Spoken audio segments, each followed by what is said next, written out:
Botany और zoology के मेडिजी से कितने सवाल नीट 2024 में आए थे वो मैं इस वीडियो में आपको बताने वाला हूँ।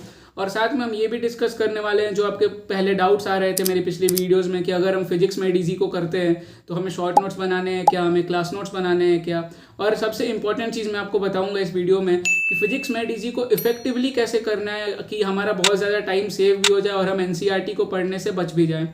तो वो सब चीज़ हम इस वीडियो में डिस्कस करेंगे। चलिए शुरू करते हैं। तो दोस्तों इस वीडियो को काफ़ी केयरफुली देखना और एंड तक देखना क्योंकि हर एक चीज़ का डेटा प्रेजेंट करने वाला हूँ। Data is important. और अब अगला सवाल ये आता है कि कोई ये किताब क्यों खरीदेगा। तो सबसे ज़रूरी चीज़ होती है अगर हम किसी बुक को परचेज कर रहे हैं खुद के नीट के प्रिपरेशन के लिए तो सबसे ज़रूरी चीज़ होती है कि उससे हमारे नीट के सवाल बन जाने चाहिए। और जो कि मैंने फिजिक्स और केमिस्ट्री का तो आपको दिखा दिया था कि कितने सवाल वो किताब को पढ़ने से बन जाएंगे फिर, और इस वीडियो में मैं आपको बॉटनी और जूलॉजी का भी दिखा दूंगा। तो अभी शुरू करते हैं हम अपनी पहली बुक से, that is physics made easy से। तो फिजिक्स मेड इजी से इस साल 45 डायरेक्ट क्वेश्चंस आए थे नीट 2024 में, और इससे आप इजीली 165 to 170 स्कोर कर सकते हैं आप अगर इसको रिवाइज करते हैं तो। आई रिपीट, अगर आप इसको रिवाइज करते हैं तो मैं ये नहीं कह रहा हूँ कि आप अपने क्लास नोट्स ना बनाएं, आप सिर्फ इसको ही पढ़ते रहे नहीं। It is a revision material, आपको इसको एज अ रिविजन मटेरियल ही यूज़ करना है। आपको अपना टाइम, मैक्सिमम टाइम अलॉट करना है अपने क्लास नोट्स को पढ़ने में। इसको आपको कैसे रिवाइज करना है मैं आपको आगे इसी वीडियो में बताऊंगा।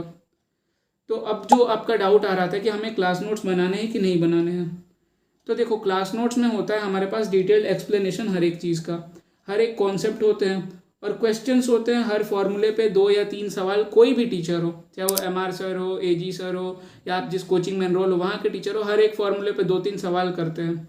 तो ये सब चीज़ें आपको मेडीजी में नहीं मिलेगी, इसलिए आपको क्लास नोट्स तो बनाना ही चाहिए। और क्लास नोट्स में कॉन्सेप्ट भी डिटेल में होते हैं तो आप उसको 1-2 बार तो उसको भी आपको रिवाइज करना पड़ेगा, इसलिए आपको क्लास नोट्स बनाने हैं। नेक्स्ट थिंग आती है कि अब मेडीजी को इफेक्टिवली हम यूज़ कैसे करें कि कम टाइम में हम मैक्सिमम आउटपुट में रिवीजन अपना कर सकते हैं। तो ये मैटर नहीं करता कि आप किसी भी कोचिंग में हो, आप आराम से इसको यूज़ कर सकते हो। और आप लोगों के कोचिंग में टेस्ट होते होंगे वीकली या फिर 21 डेज़ पे, वो संडे को होता होगा आपका जो भी टेस्ट है। तो आपको मेडीजी को पढ़ना है सैटरडे को, यानी आपके जो भी टेस्ट हो रहे हैं उससे एक दिन पहले आपको बस मेडीजी को पढ़ना है। उससे पहले आपको अपना पूरा टाइम अपने क्लास नोट्स को रिवाइज करने में देना है।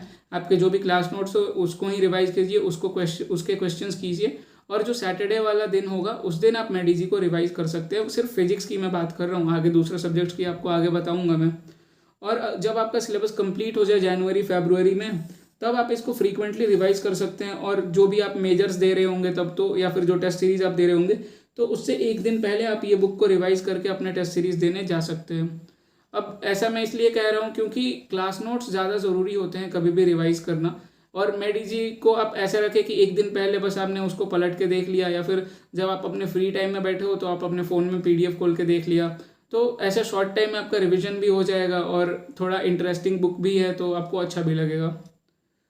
फिर नेक्स्ट अब हम बात करते हैं द मोस्ट अवेटेड टॉपिक कि बॉटनी और जूलॉजी के मेडीजी से कितने सवाल नीट में आए थे। तो क्वेश्चंस जो भी मैच किए हुए थे, जैसे मैं पिछली वीडियोस में बताता हूँ, उसका मैंने एक PDF बना दिया है और वो मैं आपको अपने टेलीग्राम चैनल पे दे दूंगा।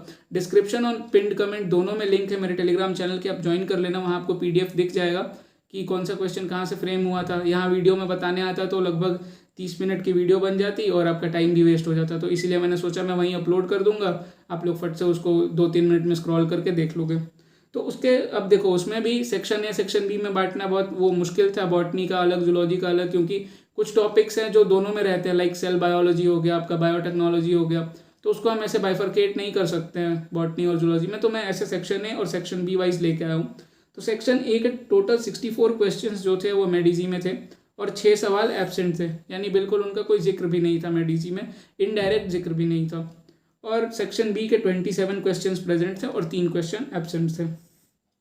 तो टोटल अगर हम बात करें तो 81 questions out of 100 in biology आपके मेडीजी बुक में प्रेजेंट थे, और 4 उसमें 81 में से 4 इनडायरेक्ट क्वेश्चन थे लगभग, और 77 आपको एकदम डायरेक्टली देखने मिल जाएंगे वो बुक में। अब वो 4 इनडायरेक्ट में जैसे एक क्वेश्चन पूछा था आपको, एक DNA का टेम्पलेट देके उससे RNA बनाया था, तो वो सवाल ऐसा डायरेक्ट तो आपको किसी बुक में देखने नहीं मिलेगा। तो वैसे 3-4 इनडायरेक्ट सवाल थे, और तो टोटल 81 आउट ऑफ 100 क्वेश्चंस थे, यही रिपोर्ट है। और इसका आपको अगर PDF चाहिए तो आप मेरे टेलीग्राम चैनल पे जाके ले सकते हो, और उस पर और भी चीज़ें अपलोड कर रखी है मैंने, और आपको कोई अगर डाउट्स भी है तो वहाँ आप मेरे से पूछ सकते हो। नेक्स्ट अब मेरा क्या ओपिनियन है, तो अब कुछ भी ओपिनियन शेयर करने से पहले मैं इतना बताता हूँ, मेरे 356 आए थे बायोलॉजी में इस साल जो नीट हुआ उसमें। एक क्वेश्चन मैंने छोड़ा था बायोडाइवर्सिटी वाला, वो क्योंकि वो कन्फ्यूजिंग क्वेश्चन था तो इसलिए मैंने उसको छोड़ना ही बेटर समझा। और देखो एनसीईआरटी इज़ द की, आपको एनसीईआरटी के अलावा कुछ नहीं पढ़ना है, आपको कोई भी मेड इजी बायोलॉजी में करने की ज़रूरत नहीं है। आई रिपीट, आपको बायोलॉजी में मेड इजी करने की ज़रूरत बिल्कुल भी नहीं है। आप अपना एनसीईआरटी को ही मल्टीपल टाइम्स रिवाइज करना, उससे हो जाएगा आपका काम। और कोई भी दूसरी साइड बुक लोग डॉक्टर अली करते हैं और कुछ एमटीजी, कोई भी दूसरी साइड बुक की थ्योरी पढ़ने की बिल्कुल ज़रूरत नहीं है, और कोई अपने कोचिंग के मॉड्यूल्स को भी करने की ज़रूरत नहीं है। तो अब इतना कुछ नहीं करना है तो हम करेंगे कैसे?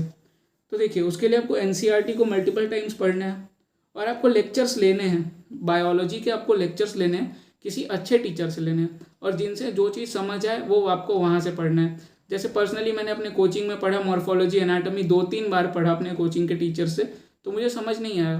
फिर मैं यूट्यूब पर आया, मैंने रितु मैम के लेक्चर्स देखे और मुझे समझ आ गया। तो वैसे ही जो टॉपिक आपको जहाँ से समझ आ जाए वहाँ से आपको पढ़ लेना है। जैसे मुझे खुद ही बायो रिविजन करना होता था, तो मैं विपिन शर्मा सर के ओजोन क्लासेस के 2-3 साल पुराने लेक्चर्स जो 1 शॉट्स हैं वो देख के रिविजन करता था, क्योंकि मुझे वहाँ से समझ आता था। तो इतना भी आपको अपने कोचिंग के प्रति लॉयल नहीं रहना है कि आप कहीं दूसरा मटेरियल जो आपको फ्री में अवेलेबल हो उसका आप यूज़ ना करें। तो आपको जो भी जहाँ से समझ आ जाए बायोलॉजी में आप वहाँ से देखें, और एनसीईआरटी बेस्ड क्वेश्चन प्रैक्टिस करें। उसके लिए आप कोई भी एक बुक ले सकते हैं, मैंने अपनी पिछली दूसरी या तीसरी वीडियो में बता रखा है कि कौन सी बुक आपको लेनी चाहिए, कौन सी बढ़िया बुक है, तो वो वीडियो आप देख सकते हो। नेक्स्ट अगर हम केमिस्ट्री की बात करें, हाँ एक चीज़ और, बायोलॉजी में आपको मतलब आप ऐसे लोगों के इंटरव्यू देखते होंगे टॉपर्स के, वो बोलते हैं कि मैंने इस कोचिंग से ये किया था, उस कोचिंग से वो किया था। कुछ करने की ज़रूरत नहीं है। मैं आपके सामने यहाँ बैठा हूँ, मैंने 356 स्कोर किया और मैंने सिर्फ एनसीईआरटी की थी, मैंने एनसीईआरटी से बाहर कुछ नहीं किया था, तो आपको भी उससे बाहर कुछ करने की ज़रूरत नहीं है। और नेक्स्ट अब हम केमिस्ट्री की बात करें, तो मैंने अपने पिछले वीडियो में आपको बताया ही था कि 44 आउट ऑफ 50 क्वेश्चन जो थे नीट में वो केमिस्ट्री में डीजी से आए थे, और ये भी रिवीजन के लिए काफ़ी अच्छी किताब है। और इसका देखिए, फिजिकल केमिस्ट्री में आप पूरा इस पर डिपेंड रह सकते हैं, आप अपने क्लास नोट्स पढ़े और मेडीजी को पढ़े, जैसा मैंने फिजिक्स में बताया था। ऑर्गेनिक केमिस्ट्री में जो है कि आपको अपने क्लास नोट्स को ज़्यादा प्रायोरिटी देनी है, उसके बाद आपको एनसीईआरटी को प्रायोरिटी देनी है। और इतना कुछ करने के बाद अगर आपके पास टाइम बच जाता है, अगर टाइम बच जाता है तो जाके आप मेडीजी को पढ़ो, वरना इसमें भी आप छोड़ सकते हो। कोई ऐसा नेसेसरी नहीं है मेडीजी को पढ़ना। आपके क्लास नोट ज़्यादा इंपॉर्टेंट है, उसमें हर एक चीज़ काफ़ी अच्छे से कवर रहेगी, तो वो पढ़ना ज़्यादा इंपॉर्टेंट है। और एनसीईआरटी को पढ़ना ज़्यादा इंपॉर्टेंट इसलिए है क्योंकि उसकी एनसीईआरटी के डायरेक्ट लाइन से क्वेश्चंस आते हैं। और ऑर्गेनिक की जो मेड इजी है उसमें अगर आप लास्ट में स्क्रॉल करके देखोगे तो नेम्ड रिएक्शन सारी एक जगह दे रखी है, और रिएजेंट्स का भी सबको एक जगह कंपाइल करके दे रखा है, लगभग 40-50 रिएजेंट्स एक साथ दे रखे।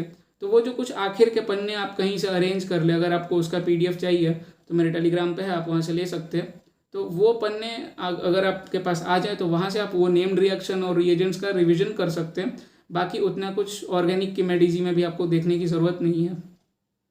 नेक्स्ट इनऑर्गेनिक में तो मेडिजी को मत ही पढ़ना, क्योंकि बहुत सारे कॉन्सेप्ट्स और बहुत सारी लाइंस मिसिंग हैं। तुमको मतलब वो इंट्रा हाइड्रोजन बॉन्डिंग तक का कुछ देखने नहीं मिला था मेरे को इनऑर्गेनिक के मेडिजी में। मैंने उसको पूरा स्क्रॉल करके देखा था, अच्छे से पढ़ा था, मेरे को कहीं नहीं मिला।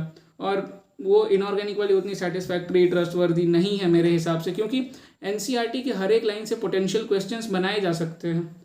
और इनऑर्गेनिक की वो आप मेडिजी को नहीं पढ़ो, आप उससे ज़्यादा बार एनसीईआरटी को पढ़ना, तो वही आपके लिए अच्छा रहेगा।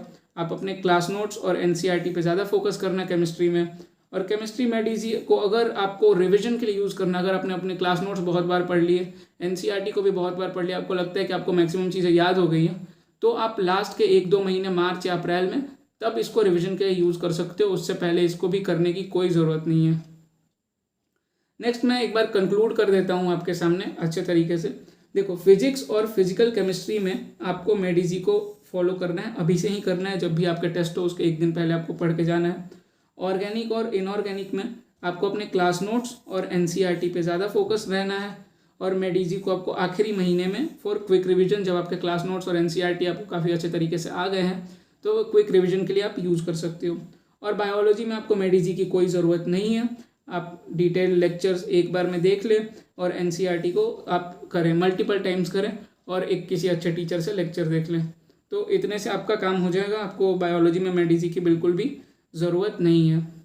और मैंने लगभग सब कुछ मेडिजी के बारे में एक्सप्लेन कर दिया, और मेरी कोशिश भी यही रहती है कि अगर मैं किसी टॉपिक पे वीडियो बनाता हूँ तो मैं आपको हर एक चीज़ उसके बारे में बता देता हूँ, ताकि आपको अब इस टॉपिक पे कोई दूसरी वीडियो देखने की कोई ज़रूरत नहीं है। आप देखने भी जाओगे तो सब इसी बात को घुमा फिरा के कुछ 20-25 मिनट की वीडियो में बताएंगे, तो उससे बेटर है कि आप यहाँ पे देख लो और इसको ही सेव करके रख लो। अगर कभी भूल जाओ तो आप दोबारा आके देख लेना।